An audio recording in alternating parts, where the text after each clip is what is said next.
우리말에 저 사람 주책이네, 또 저분 참 주책 없네, 이런 말이 있습니다.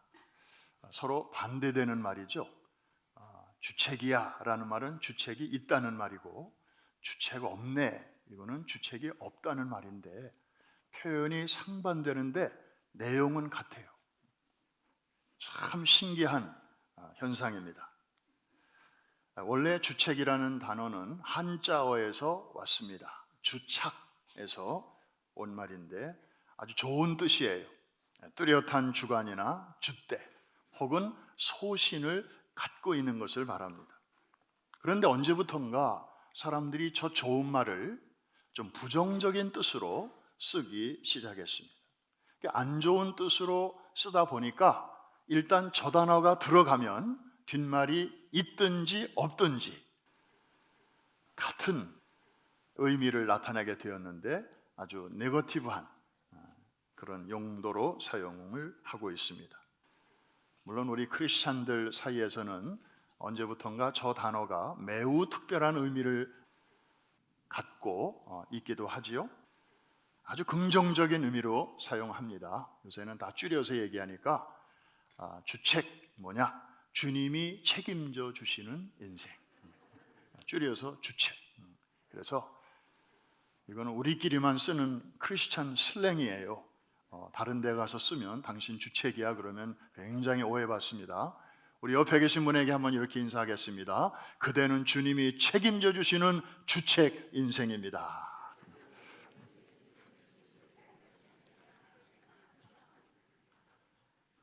통역하시는 분들이 꽤 애먹겠어요.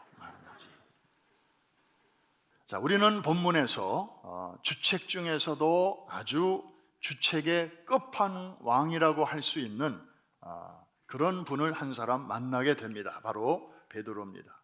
지난주에도 그렇고 이번 주에도 그렇고 이 수제자 베드로의 그 사고방식이나 또 처신이나 말하는 걸 보면 진짜 이 사람 연구과제다, 그런 생각을 하게 됩니다. 지난주에 가이사랴 빌립보에서 베드로가 무슨 말로 예수님을 아주 기쁘시게 했죠?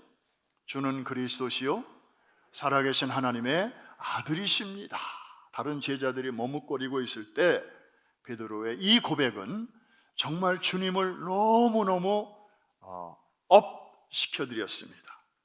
그래서 그동안에 꼭 참고 계셨던 중요한 말씀을 주님께서는 이 고백을 들으시고 비로소 이제 제자들에게 꺼내어 주셨죠.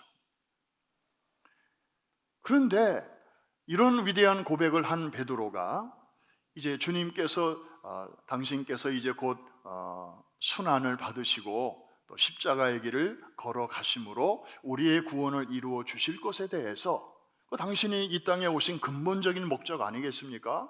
그 중요한 얘기를 하셨을 때 이 베드로가 그 말을 듣고 그러셨군요. 이제 똑똑히 알았습니다. 저희들도 잘 도와드리겠습니다. 그 길을 같이 가겠습니다. 이러면 얼마나 좋겠습니까? 베드로는 이런 식으로 말합니다. 주님, 그러시면 아니 되옵니다. 주님께 절대 이런 일이 일어나서는 안 됩니다 하면서 간하였다, 이렇게 성경은 기록하고 있습니다. 이 간하였다, 감이 잘 안 와서 영어 성경을 찾아보니까 NIV나 킹 제임스 버전이나 똑같은 단어를 쓰고 있는데 깜짝 놀랐습니다. rebuke. 우리가 영어 단어에서 rebuke라는 말은 책망하다, 꾸중하다, 야단치다, 그런 말 아니겠습니까? 윗사람이, 부모가 자녀를 혹은 주인이 종업원을 향해서 막 이렇게 야단칠 때 쓰는 말입니다. 뭐 잘못하거나 실수하거나 그럴 때 Peter rebuked Jesus, 이게 간하다, 그런 뜻이에요.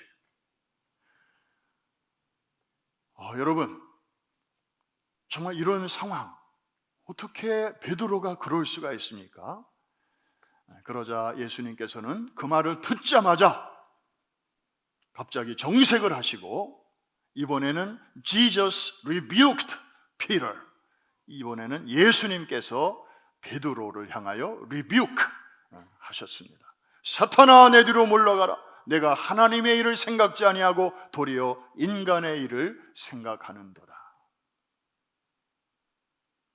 여러분, 베드로가 도대체 뭔데 감히 예수님이 가시려는 길을 지금 막아서고 있는 것입니다. 그러니 주책이라는 말이 안 나오겠습니까?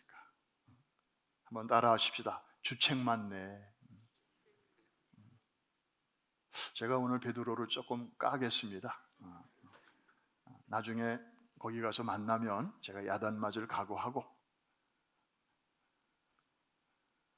그런데 여러분, 그 일로 예수님께 리뷰크, 꾸중당한 지 일주일도 되지 않아서 베드로는 또 한 번 생뚱맞은 언행으로 주님의 마음을 불편하게 합니다. 이제는 무대가 가이사랴 빌립보에서 높은 산으로 옮겨집니다. 성경은 그 산의 이름을 말하지는 않습니다.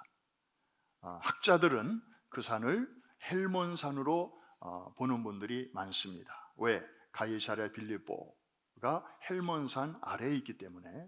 물론 위에서 내려다보면, 지도로 보면 거리가 얼마 안 되지만 막상 가려고 하면 꽤 며칠 가야 되는 그런 거리입니다. 3명의 제자들만 따로 예수님이 데리고 그 산으로 올라가셨죠. 그래서 베드로를 비롯한 그 제자들은 그 산 정상인지 아니면 중턱인지는 모르나 거기서 놀라운 광경을 목격하게 됩니다. 구약을 대표하는 두 사람이 신약을 대표하시는 예수님과 서로 만나서 정다운 대화를 나누시는 모습을 이제 거기서 보게 된 것입니다. 모세는 누구입니까? 예수님보다 1500년 전의 사람으로서 유대인들의 존경을 한 몸에 받는 율법을 대표하는 사람입니다. 엘리야는 누구입니까? 예수님보다 900년 전의 사람으로서 정말 선지자를 대표하는 사람입니다. 모세는요, 죽었을 때에 무덤이 어디 있는지도 아직까지 모릅니다. 엘리야는 세상을 떠날 때에 산채로 불말 불병거를 타고 하늘로 승천한 신비로운 사람들입니다. 그런데 그들이 이제 함께 모여서 변화되신 예수님과 함께 이렇게 대화를 나누는 모습을 이 유대인인 베드로가 바라볼 때에 너무나 황홀했을 것입니다. 잠시 후에 문득 둘러보니 이제 아무도 없고 오직 예수와 자기들 뿐이었다. 이렇게 오늘 본문은 기록하고 있습니다. 여러분, 이 모세와 엘리야가 주님과 같이 있다가 잠시 후에 사라져버린 이 장면은 오늘을 살아가는 우리들에게도 굉장한 중요한 의미를 전해주고 있습니다. 첫째, 이 율법과 선지자로 대표되는 이 구약은 예수님이 오시는 길을 예비했습니다. 구약의 메시지는 심플합니다. 우리를 구원하실 그분이 오신다. He will come. 창세기로부터 말라기까지 주제는 바로 그것입니다. 한번 따라해 주실까요? He will come. 그리고 신약으로 넘어와서 사복음서의 주제는 아주 심플합니다. 그분이 성경대로 오셨다 하는 것입니다. 한번 따라해 주세요. He has come. 그래서 예수님께서 오신 것입니다. 그래서 이제 예수님이 오시는 길을 잘 준비하고 예비했던 구약 시대가 끝나고 이제 신약 시대, 예수 그리스도의 시대가 열리게 되었음을 모세와 엘리야가 주님과 함께 있다가 마치 바톤 터치를 이렇게 하고 자기들은 무대 뒤로 사라지는 것처럼 이 산 꼭대기에서의 이 영광스러운 장면이 그것을 우리에게 말해주고 있는 것입니다. 그래서 이제는 율법을 지킴으로가 아니고 오직 예수 그리스도를 통해서 유대인이나 이방인이나 악하게 살아온 사람이나 선하게 산 사람이나 누구나 구별 없이 차별 없이 오직 예수 그리스도를 통해서 구원받고 하나님의 자녀가 될 수 있는 새롭고 산 길을 하나님이 열어주셨다. 아멘입니까? 오늘의 이 장면은 그것을 웅변적으로 우리에게 설교하고 있는 것입니다. 마침 그때 구름 속에서 한 음성이 들려오는데 이는 내 아들 내가 택한 자다. 한번 그 다음에 따라해 주세요. 너희는 그의 말을 들어라. 예수의 시대, 아들의 시대가 활짝 열린 것입니다. 그런데 더 중요한 것은 이 장면이 주는 더 깊은 의미가 있습니다. 조금 전에, 일주일 전에 예수님께서 사랑하는 제자들에게 당신 마음 깊은 곳에 있는 그 생각, 당신의 계획, 설계도, 이것을 풀어서 알려주셨잖아요. 당신이 이제 곧 고난을 받으실 것이다. 십자가의 그 고통의 길을 걸어가실 것이다. 그래야만이 자기 백성을 저희 죄에서 구원하실 수 있기 때문에. 그 말을 제자들이 다 그때 들었습니다. 그리고 마음 한켠에 베드로처럼 이런 일이 일어나면 안 되는데 꼭 그렇게 가셔야 되나, 아마 이런저런 걱정이 많이 있었을 거예요. 우리는 그냥 예수님이 계속 승승장구하시고 그냥 이대로 잘 가셔서 로마 제국도 업사이드 다운 시키시고 뭔가 이 땅에 좀 뻔때를 보여주실 줄로 그렇게 기대를 하는데 예수님이 갑자기 우물한 얘기를 하시니까 우리가 3년 동안 따라다녔는데 여기서 이게 잘못되면 안 되는데 아마 이런 별의별 생각들을 많이 하고 있었을 거예요. 그런데 이 찬란한 이 광경을 통해서 주님께서는 한 가지의 메시지를 저들에게 전해 주시고 싶었습니다. 주님의 이 걸어가시게 될 이 고난이 힘들고 비참하고 부끄럽고 그리고 패배의 상징이 결코 아니다. 이게 끝이 아니다. 하나님의 계획은 이게 마지막이 아니다. 그 후에 고난 너머에는 자기 백성을 저의 죄에서 구원하시는 그 하나님의 계획이 있는데 그 계획이 완성되기 위한 필연적인 하나의 과정으로서 고난이 있을 뿐이지 이것이 결론이 아니다. 고난 너머에는 결국 이렇게 영광스러운 승리가 기다리고 있다. 그래서 십자가는 그 영광으로 들어가는 길목이고 과정이다. 이것을 고난 받으시기 전에 미리 그 찬란한 변화된 모습을 제자들에게 보여주셨던 것입니다. 이해가 되시는 분들만 아멘 하십시다. 바로 이 중요한 순간에 우리의 호프 베드로가 입을 엽니다. 우리 중고등부 친구들이 오늘 자기 이제 친구들이 세례 받는다고 예배 빨리 마치고 이렇게 내려오네요. 우리 박수로 한번 환영하겠습니다.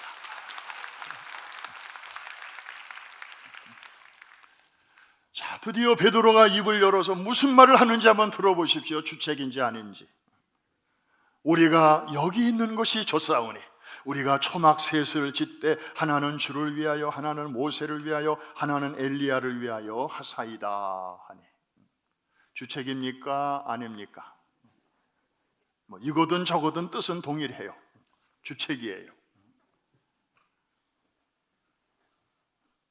베드로는 이렇게 하면 너무너무 행복할 것이라는 생각을 하고 있는 것입니다. 주님, 여기가 너무 좋아요. 그냥 이대로 계속 있었으면 좋겠어요. 주님, 뭐하러 힘든 십자가 지시러 내려가십니까? 내려가지 마시고 그냥 제가 초막 셋을 지어드릴 테니까. 여러분, 집을 지어드린다고 하는 것은 이거는 그냥 잠깐 왔다 갔다 방문하자는 게 아니고 아예 여기서 죽치고 살자는 겁니다. 그래서 이 행복, 이 영광, 이 안식 그냥 계속해서 누리면 안 될까요? 이런 얘기입니다. 다시 말해서 십자가를 지시려 내려가시려고 하는 주님의 길을 베드로가 지금 막아서고 있는 것입니다.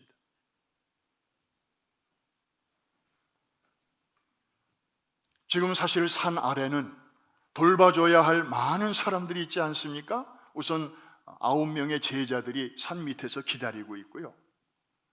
그리고 가족들도 있고요. 그리고 로마의 압제 아래 신음하고 있는 그 유대 백성들도 있고요. 그런데 베드로는 적어도 이 순간에는 얼마나 황홀경에 빠졌는지 저들에 대해서는 새하얗게 잊어버리고, 주님, 여기가 너무 좋아요. 그냥 이대로가 좋아요. 그런데 그게 단순히 개인적인 생각으로 끝나는 것이 아니라 하나님의 웅대한 설계도, 하나님의 그 계획을 인간의 생각으로 막아서고 있다고 하는 것, 이것이 아주 심각한 오류요 문제였습니다. 자, 그러니 제가 한 번 더 이 표현을 또 안 쓸 수밖에 없네. 따라해 주실까요? 주책 맞네, 주책 없네. 이럴 때는 이거 가지고 안 돼. 더 센 표현이 있어. 주책 바가지네. 우리 젊은이들이 요새 잘 쓰는 말이 있어요. 제발 그 입 다물라. 정말 한마디 해주고 싶지 않아요? 그냥 가만히나 있지. 가만히나 있지. 일주일 전에는 아니 되옵니다. 이런 일이 주님께 일어나서는 절대 안 됩니다. 물론 인간적으로는 주님을 위한 말입니다. 제자로서 스승을 정말 위하는 그 충정에서 나오는 말이죠. 인간적으로는 참 고마운 말이에요. 그러나 하나님의 관점에서는 도와주는 말이 아니라 오히려 방해하는 말이었습니다. 이때 예수님의 반응은 어떠셨나요? 일주일 전에는 리뷰크, 야단치셨어요. 사탄이라고 했어요. 내 뒤로 물러가라고 그랬어요. 방해하지 말라고 그랬어요. 그런데 일주일 후에 베드로가 다른 상황이었지만 비슷한 그런 생각으로 주님을 위한다고 하지만 실제로는 주님을 방해하는 그 모습을 보시면서 주님은 어떻게 하셨죠? 이번에는 아무 대답을 안 하십니다. No reaction, no response, no rebuke. 그 대신 묵묵히 산 아래로 내려가십니다. 아마 대꾸할 가치를 못 느끼셨을 것 같아요. 그리고 한 번쯤 야단치셨으면 됐지, 그거를 또 야단치고 싶지 않으셨을 거예요. 그러나 더 중요한 것은 이러고 저러고 대화할 시간조차 아끼시기 위해, 왜냐하면 산 아래는 하셔야 할 많은 사명들이 기다리고 있기 때문에. 여러분, 우리는 오늘 이 아침에 여기 있는 것이 좋사오니 이러면서 초막을 짓겠다고 나서는 이 베드로를 보면서 한편 우리 안에 이런 동기는 없는지, 우리 안에도 이런 측면은 없는지 깊이 한번 생각해 봐야 합니다. 오늘 말씀을 결론 짓기 전에 우리가 구약으로 한번 가서 옛날에 살짝 살펴봤던 사건 하나를 돌아볼 필요가 있겠습니다. 민수기 32장을 보면 이스라엘의 12지파 중에 이제 요단강만 건너면 그토록 꿈에 그리던 가나안 땅인데 갑자기 이들이 생각이 바뀌어서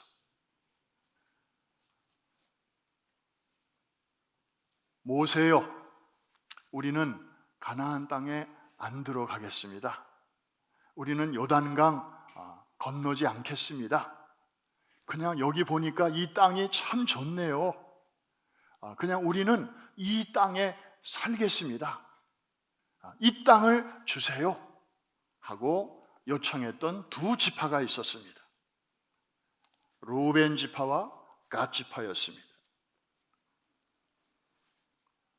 여러분 생각해 보세요. 이들은 400년의 노예 생활을 마치고 똑같이 출애굽한 지파였습니다.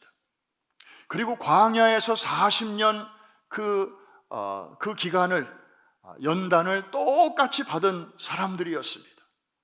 그리고 이제 가나안 땅 바로 그 밑에까지 왔습니다. 강하나만 건너면 드디어 젖과 꿀이 흐르는 약속의 땅을 밟게 되는 것인데, 그 라스트 미닛에 저들은 선택이 바뀌었습니다. 여기가 좋다고 결론을 내린 것인데, 도대체 뭐 때문에 그랬는지 우리 직접 한번 확인해 보겠습니다. 민수기 32장 1절입니다. 다 같이 시작. 루벤 자손과 갓 자손은 심히 많은 가축대를 가졌더라. 그들이 야셀 땅과 길르앗 땅을 본즉 그곳은 목축할 만한 장소인지라. 자, 저들이 가야 할 땅은 요단 서편입니다. 그런데 저들이 지금 머무르고자 하는 땅은 요단 동편입니다. 결국 저들은 자기들의 눈에 가축이 많다 보니까 가축을 먹이려면은 풀들이 풍성해야 되잖아요. 그런데 여기 보니까 풀들이 많은 거예요. 가나안 땅은 안 들어가 봐서 몰라요. 거기 상황이 어떤지. 말로만 들었지 뭐 젖과 꿀이 흐른다고는 하는데 가봐야 아는 거고. 그런데 여기는 내가 눈으로 확인할 수 있잖아요. 확인할 수 없는 미래보다는 확인할 수 있는 현재가 낫다. 생각이 그렇게 돌아가는 거예요.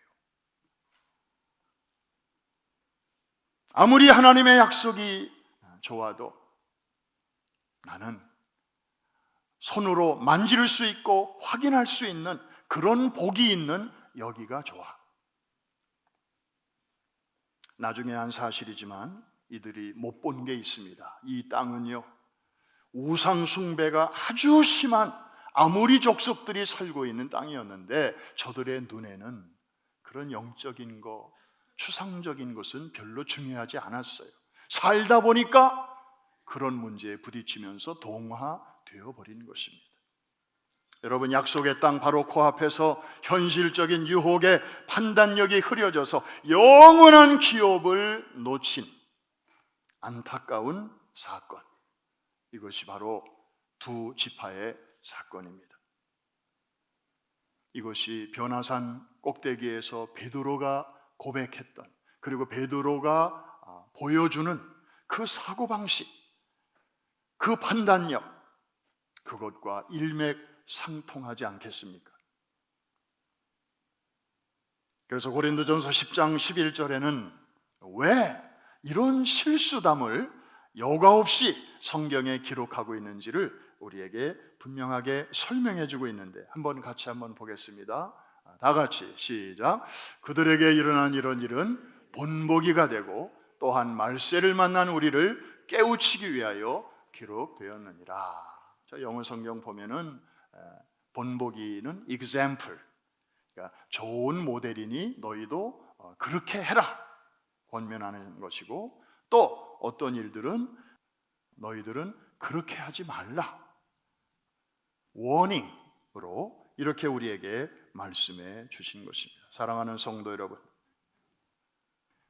진정한 축복은 편안한 여기가 아니고 우리가 마땅히 있어야 할 거기에 있다는 사실, 우리가 기억해야 합니다. 특별히 사명의 자리, 거기에 있을 때 주님이 주시는 진정한 평안과 축복이 있다는 사실을 기억해야 할 것입니다. 진정한 주님의 임재와 동행은 속세를 등진 산 위에 있는 것이 아니고 각종 삶의 애환과 또 희로애락이 물결치는 그런 산 아래로 가서 앞서가시는 주님을 따라 내려가서 내 백성을 위로하라는 그 아버지의 마음을 그 삶의 한복판에서 거들어드리고 복음으로 위로하고 복음의 그늘을 만들어주고, 비록 그 길이 평안한 길이 아니고 늘 불안하고 그리고 늘 긴장이 있고 그리고 정말 쉬지 못하고 참 바쁘게 뛰어야 하는 그런 삶일지라도 묵묵히 산 아래로 내려가신 그 주님을 바라보면서 우리도 믿음으로 내려가야 될 줄로 믿습니다. 오늘 세례를 받는 우리 젊은이들과 청소년들과 또 많은 식구들이 있습니다. 세례는 내가 죽고 예수로 사는 것입니다. 지난날의 나의 장례식이요, 그리고 예수 안에서 새로 태어난 나의 출생일이기도 하는 것입니다. 오늘 특별히 이들과 또 이들의 가족들에게 정말 산 위의 그 아름다운 장면, 그 은혜의 시간도 좋지만 그 은혜를 나만을 위하여 사용하지 않고 오히려 being for others, 다른 사람을 위하여 기꺼이 그것을 나누어 줄 때 주님이 주시는 행복과 그 보람과 축복은 마를 날이 없을 줄로 믿습니다. 그리고 그렇게 살다가 주님 앞에 어느 날 우리가 부름을 받을 때 주님은 well done, 잘하였도다 칭찬하시고 우리의 이마에서는 땀을, 우리의 눈에서는 눈물을 닦아 주실 것입니다. 주님과 함께 산 아래로 두려움 없이 내려가시는 우리 모두가 될 수 있기를 주의 이름으로 축복합니다.